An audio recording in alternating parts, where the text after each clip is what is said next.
Well, I get to be the barrier between you and alcohol right now. It's always a terrible place to be.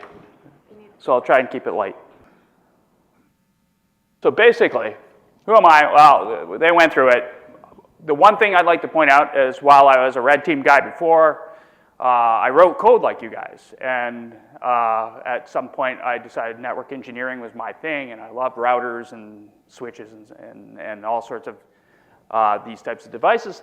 And I advanced into the world of product management and became a product management executive of network security stuff. Then I decided I wanted a conscience and wanted to get the hell out of that space. Lying to people just isn't a lot of fun as a job. Anyway, so I went back to red spacing, and because we saw this opportunity at QAC. QAC provides quality assurance solutions to many large-scale software shops. And about 12 years ago, they were starting up a security practice, and they asked me to lead it because at that time, application security was in its infancy, and we were just doing the typical pen tests. So what does that mean? That just means I recognize that you have a limitation on the amount of money you have to spend on this stuff, and that's really the point. And secondly, you have jobs to do. What's the biggest risk you face in what you do? Not delivering anything, right? So when I work with my clients, I like to make sure that they understand that, and I understand that sometimes we need a Band-Aid and not a mitigation, right? Because life goes on, we gotta get stuff out the door. So what is this presentation about? Well, contrary to Mr. Firestone, who made such a great presentation, right? That quantum computing stuff, that's just like, oh, I wish I was doing that. That's like so friggin' awesome. But I'm not, because you guys aren't. So what I decided is I wanted to target this space in the green here, right? Like, okay, this nation state stuff, that's other people's jobs. And I'd love to talk about that afterward with anybody, because it's fun. And I love talking about $300,000 zero-day attacks that you can buy and sell, and But you know what? That's not really life for most of us. Most of us are in this space where we have limited budget to decide what security posture we're going to provide. So I'm going to take you back to 2016. Now, this wasn't the first ransomware attack, not even close. But it was my Colonel Kurtz moment, right? If you guys are Apocalypse Now fans, or am I just too old? Never mind. Anyway, so what about this moment, this seminal moment? This is when we stared at this NASCAR race car team that got ransomwared really badly. And what got encrypted was several years of the telemetry of all the sensors of all of these stock cars. And, well, we thought, because where we come from, well, we take credit cards and we throw them on the dark net and we sell them and we fence off healthcare. Healthcare is worth $220 a record. That's awesome, right? But then you have to still turn around and sell it. What do you do with, years of sensor data? And then it suddenly dawned upon us, oh, you don't need to do anything. It doesn't have any value to you. It has value to them. It has a lot of value to them. It is their life. That race car team was done without this data back. And so they paid the ransom. It's the only way through this at that time. It was $500. And we all were debating, is that genius because they want to be the McDonald's of ransomware? Or is that just like idiotic because they had no idea what they were talking about? It's actually a little bit of both. They were so automated, they had no idea what they were dealing with, and they didn't care.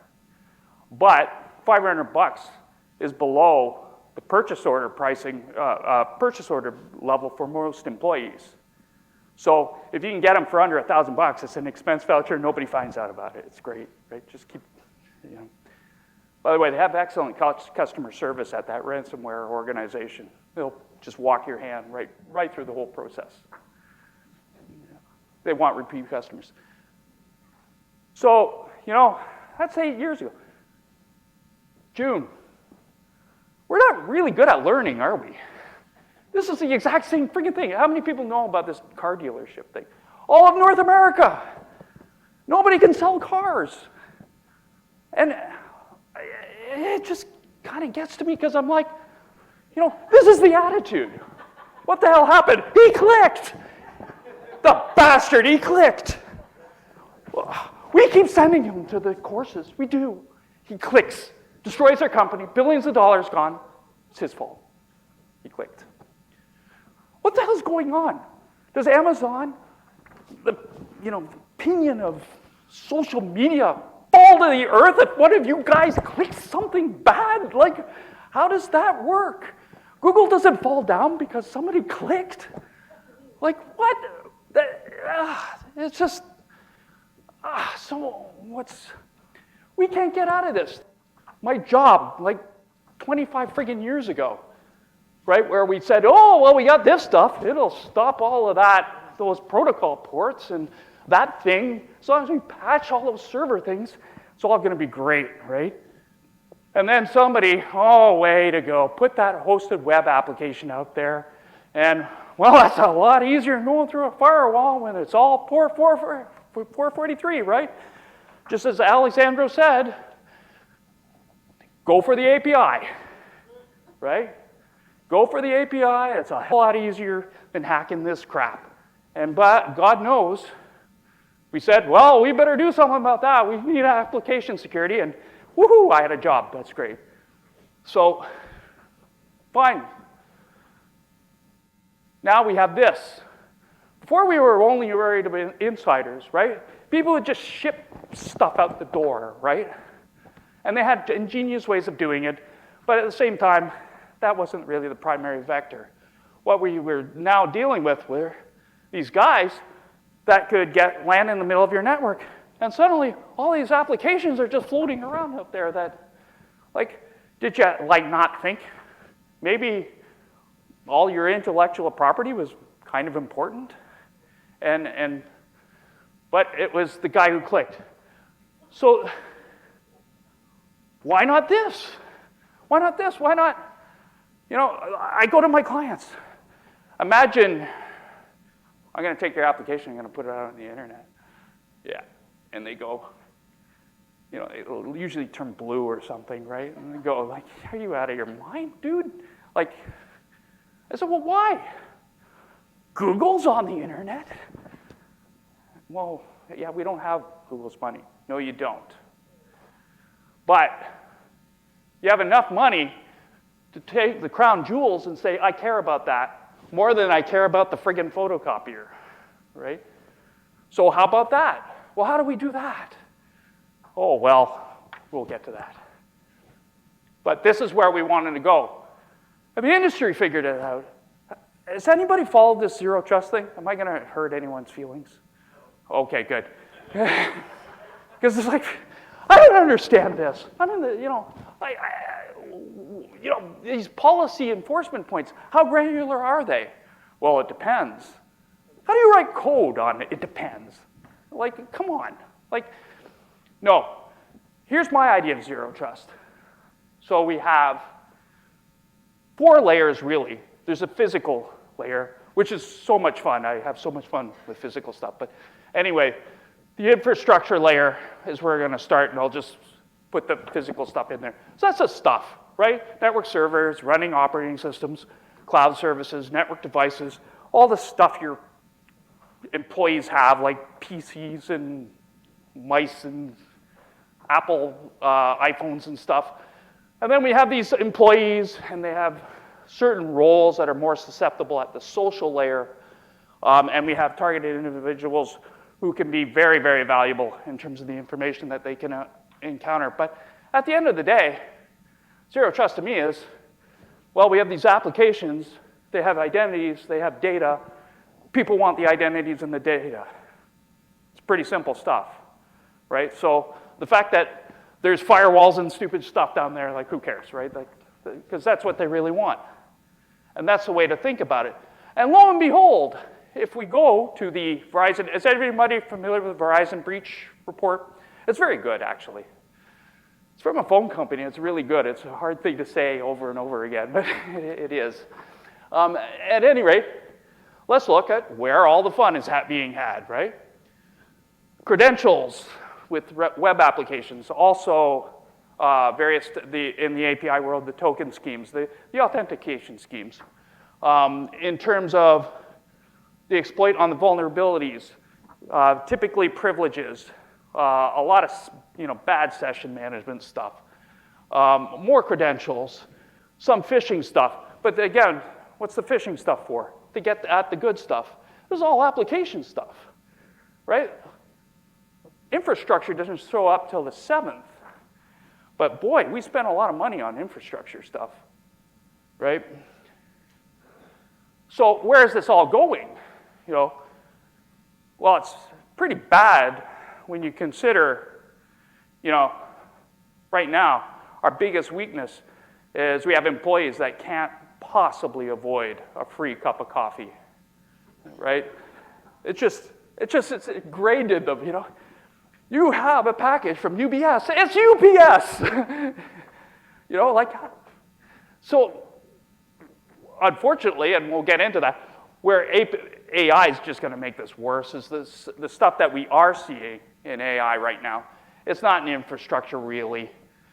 Because we've, this is a pet peeve of mine, right? The entry brute force thing is not AI, right?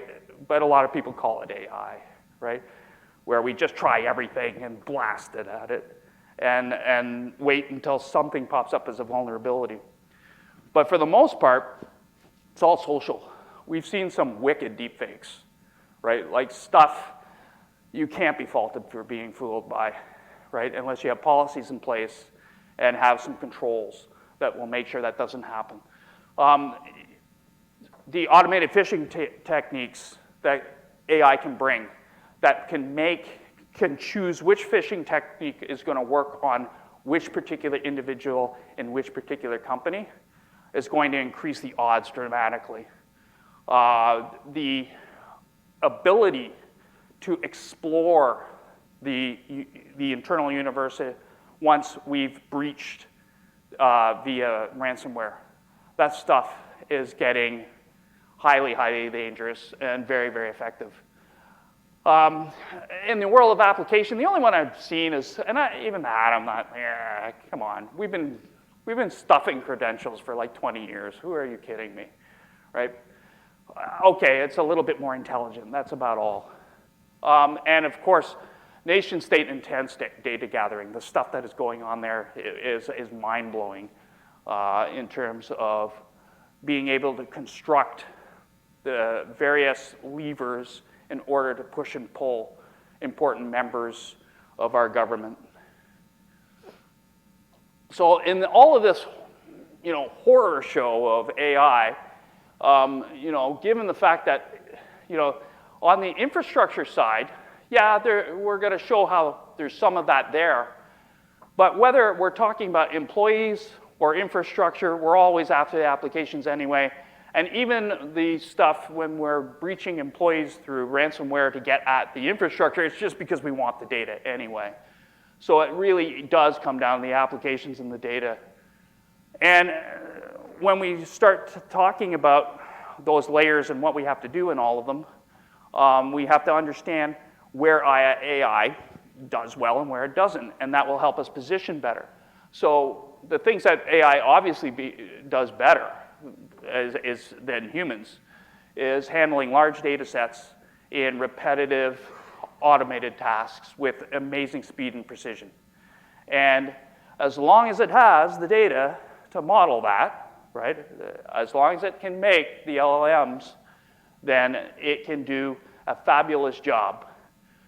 Where it kind of sucks is on understanding context, and when we reduce things in terms of common sense or ambiguity. Notably, and we're going to get into this in applications, how we limit the learning potential in applications using our authentication and our authorization techniques can make AI next to useless for this type of role versus a human who can put two and two together that this role, well, kind of ought to report to that role, and so should be a superset of that particular application. And I had a great one today. I wanted to put it in the slide, but it was too late because I saw it on Sunday. It was hilarious. It was one of those it was Waze, right? So where it says in 500 meters there's a cop, in 400 meters there's a cop, 200 meters there's a cop. So this is what I'm just laughing because it's like, in 800 meters bad weather, 700 meters bad weather, 600 meters bad weather, and I'm going. Looked at my wife. I can't wait to the next 300 meters to see how bad it's going to get, right? and it was just kind of like wild, right? Because it just made no sense. So going into this AI thing, where are we going with this? So let's start with the infrastructure layer, simply because that's where all the money's being spent. And on the money side, this is probably your biggest risk, actually, is this is going to absorb money that ought to be spent on applications. So this is what we call the known exploited vulnerability curve. So the number of days that it takes to repair the average vulnerability. Now, this doesn't take into account how critical the vulnerability is, et cetera, et cetera. And the word average kind of throws it for a loop as well, but it's the best thing we got. But what you can clearly see in this is that it's a completely binomial model, right? Out here, you care. This is an easy problem to solve. Really easy problem. It's a bit of money. That's what it is. It's money. Out here, you kind of don't care about AI because right now the normal stuff, you kind of don't care about that either, right? Like out here, we're talking 30 days, only 15% of that known vulnerability will have been mitigated throughout the internet. Whereas down here, a full year, we had 8% of those vulnerabilities that still existed, right? And so how's AI going to make that any better or worse? Well, it can make it worse, but fortunately, we've got pretty good defenses in infrastructure. Why? Because a router of a certain type running a certain operating system, well, lo and behold, has the same vulnerability as the same router running over there, right? So we have this concept called a CVE, right? A common vulnerability enumerator. And we all begin to learn these are the defects associated with this version of Ubuntu running, or with this version of a router running with this version of that thing. So this becomes a doable thing for AI as well as against AI.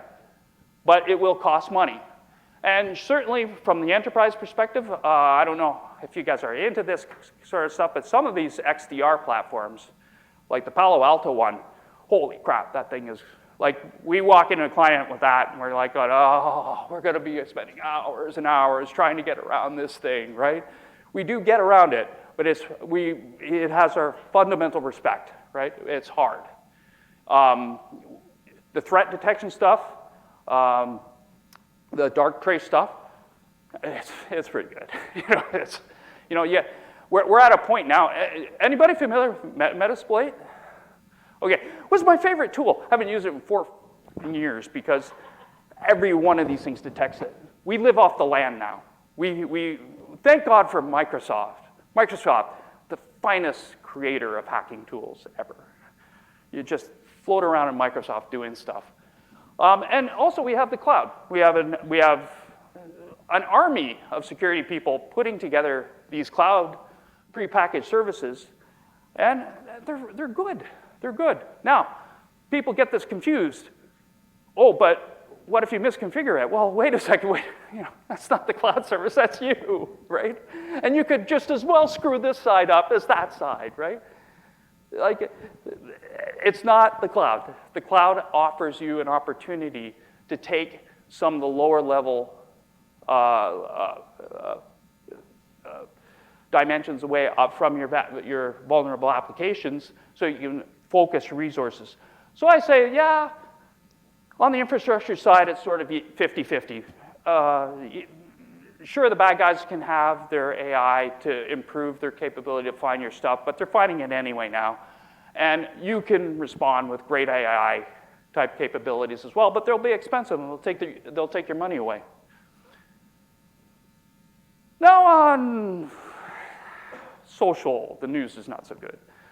This stuff is vicious. This stuff is well past, click for the free Starbucks coffee.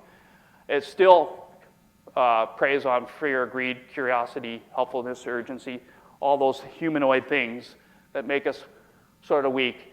And maybe we get a check mark back. We have social policies that make our software not work very well. I couldn't believe that the optimal configuration for SharePoint was to turn off link sharing externally. And I'm like, going, SharePoint, isn't that what we do with it? Like, I don't understand that.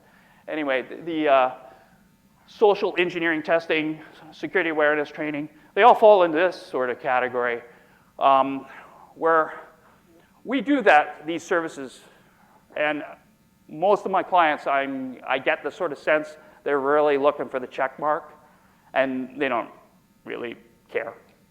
And that's a part of the problem. But when we combine that with how good the AI stuff is getting, if you think this stuff is ever going to work, you're fooling yourself. This stuff is getting to the point where it's going to crush us all. And that's where we come to applications. So applications, both a plus and a minus. As I said, one guy's application running this particular router with that particular software version is like the other one. We know it, it's a known quantity. However, your application is its very own snowflake. It's the only one that has the set of vulnerabilities just like it anywhere else in the universe. And there are no CVEs for your application. Every single thing we find in your application is a 0 day. Isn't that fun? And your application is not necessarily like your other application either. So this represents both a challenge and an opportunity, because while it's a challenge to operationalize how to secure this, it's also an opportunity against AI, because quite frankly, AI doesn't work well in this kind of model at all, right? Because there's nothing to train on. Everything is different. So bad news? Well, a bit. Old stuff, and I believe it was Alessandro who commented about keeping old AI versions around. We prey on that stuff. We love that stuff, right? Cruft, as we like to call it, is amazing for being able to find vulnerabilities, because quite frankly, we find out how the old stuff is structured, and quite frankly, your code rewrite or your updates or your massive revisit of the architecture, it's not that massive. It's the same thing, and we figure that out in no time. And we find applications all the time that, it's like they're working. They're doing great. There's nothing really wrong with them. Okay, we found a vulnerability. Who's going to change that? Well, we don't have anybody who knows how that code works, so, well, what's the Band-Aid? Might be a firewall fix, right? It might be something else. We're just going to find something to take the mitigation away. Neutral authorization is extremely difficult to actually test and train, and it's very difficult for AI to learn. So this concept of these more complex applications where they have different levels of credential and authority and privilege. And so we have, say, in this case, we have two tenants, and they're never supposed to talk to each other. But these users are part of this Supervisor A's organization, but can they be part of Supervisor B's? No. Why not? Because we said so.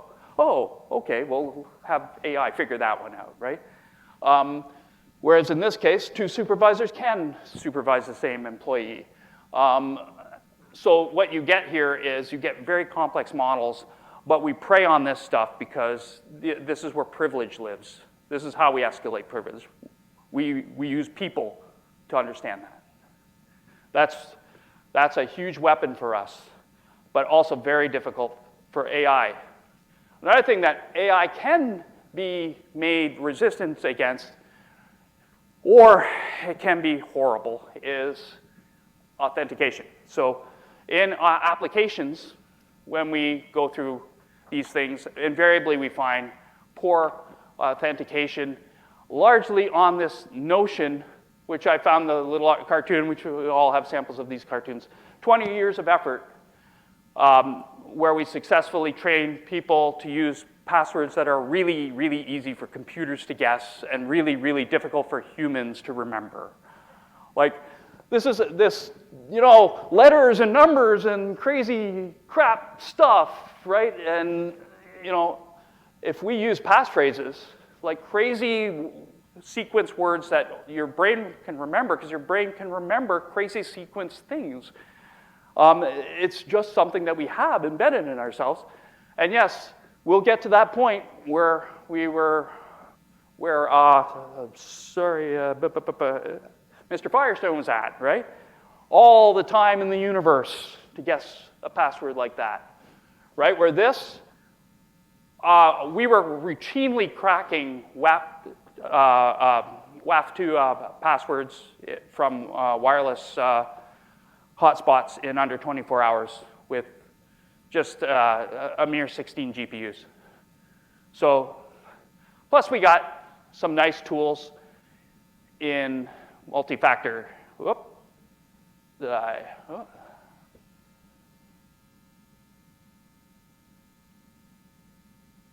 So good news, AI has been very, very limiting in terms of application security, in terms of becoming a threat, where it has been in the other dimensions. So how to approach this?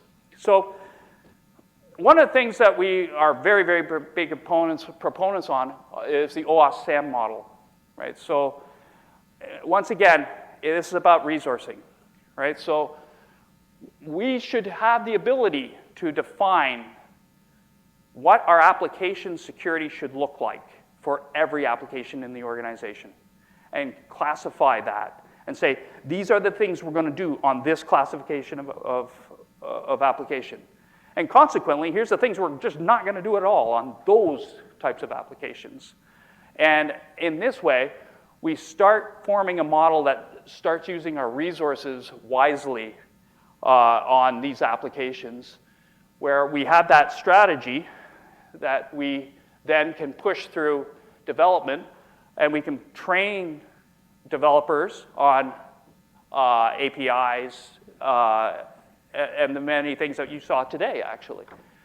And they will know how to handle class 1, class 2, class 3 applications, and then we execute through OWASP, where we can have a set level of OWASP that we will engage in on a per application category basis. And it will be different in every single organization. What you define as level 1, level 2, and level 3 are different than any other organization. In fact, you may have different sets of levels of organization. I once worked with a bank, fairly major, and they had something like 700 applications in their inventory, they said. And they were trying to get their heads wrapped around that.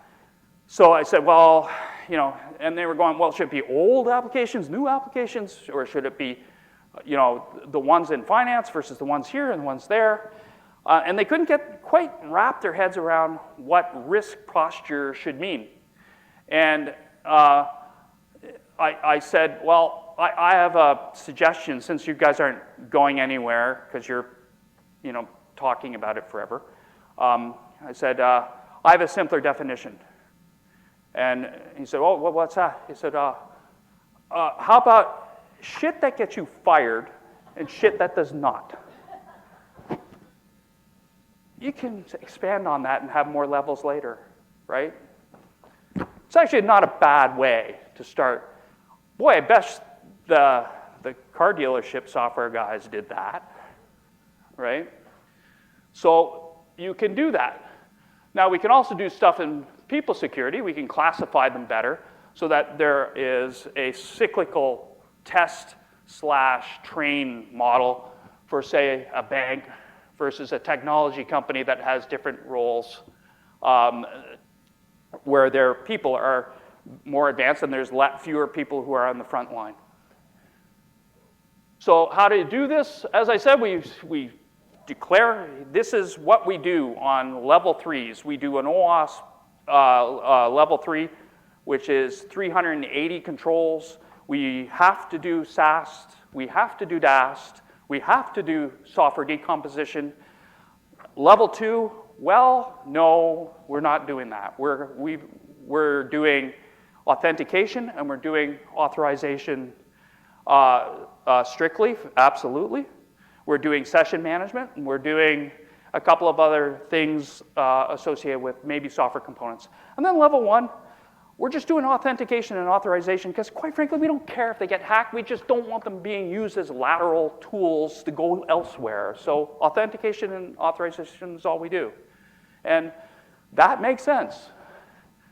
So then we pass it through the filter, which is the OWASP has at present. I haven't updated the slide, sorry. There are now only 14 dimensions of OWASP at level, their version 4.0. And that will correspond to a set of controls for each level. So you know you're paying more for stuff that is higher in your priority list than other things. So, get here before AI tunes up, because I don't want necessarily to generate the law. I can be pretty facetious if you figured that out. But I don't want to say layers don't work. Layers are important, right? Don't stop paying the know before guys, despite the fact that I think this stuff is junk. Right? You have to do those layers. Layers are a very important point. But this is where we need to go. Imagine a perimeterless world. If we start doing that, we'll start treating these things the way we're supposed to be treating them. And then, maybe the guy that clicks on the free coffee doesn't kill the company, right? We can always hope, right? So infrastructure layer, not a huge technical boundary either way. For the bad guy or the good guys, it's about who spends the most money. But we know how to do this. And it could be money that's being taken away from the application layer. And that's something you have to really consider hard. The social, we can't stop them from clicking on the free cup of coffee now. We don't stand a chance with what's coming down the pipeline with deepfakes and the type of analysis that AI can do on this set of employees. We can actually converge applications to zero trust. We just have to understand what that means. And I like my definition better. Put it out on the internet. Does it die? It's not zero trust. Yeah, such a simple view of the world.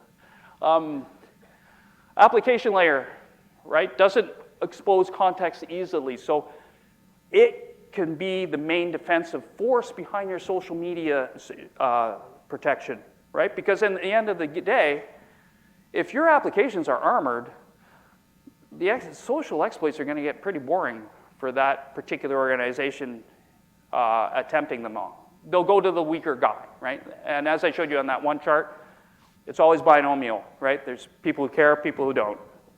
Go hit the people who don't. And just pretend that that there is no perimeter. If you think there is no perimeter, it entirely changes the way you're thinking. And that's what I got. So I didn't hold you from your drinking too long. Any questions?